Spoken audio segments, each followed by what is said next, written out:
Evening, folks. DC Works here. Been a few nights since I did a video. I thought you'd probably enjoy a quick video about Bonney Service Wrenches.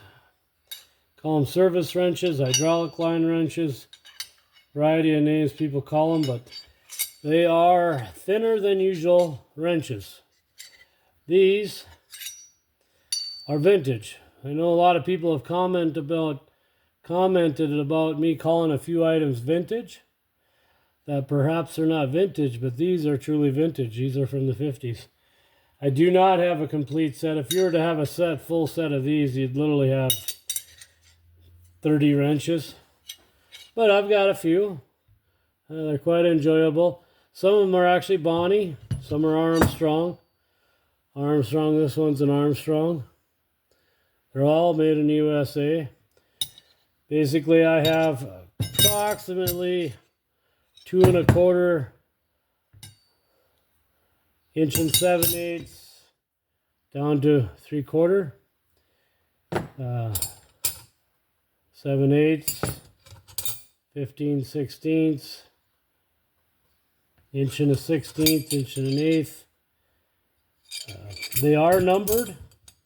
They have numbers on them. The Bonnies do. The 2 1/4 would be a 12/72, and then down from there. Interestingly enough, I do believe that Armstrong Armalloy are probably kind of connected because they have the same part numbers. The inch and 7/8 is a 12/60, 12/52 on the inch and 5/8, 12/46. That's another Armstrong Armalloy, inch and 7/16,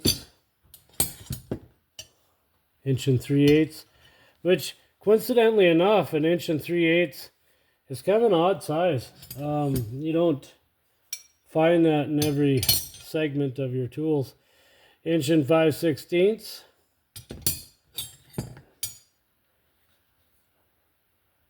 And an inch and 3/16 down, like I say, down to an inch or 3/4. I'll show you the difference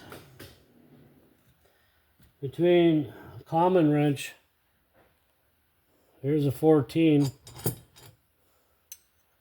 Quite a difference. They ain't super thin wrenches, but they are thinner. They only have one open end, and they were actually meant for hydraulics, refrigeration, and other such things. So they were called the service wrenches. And an interesting set of wrenches. I thought you'd enjoy it. I appreciate the interest, and thanks for watching, and good night.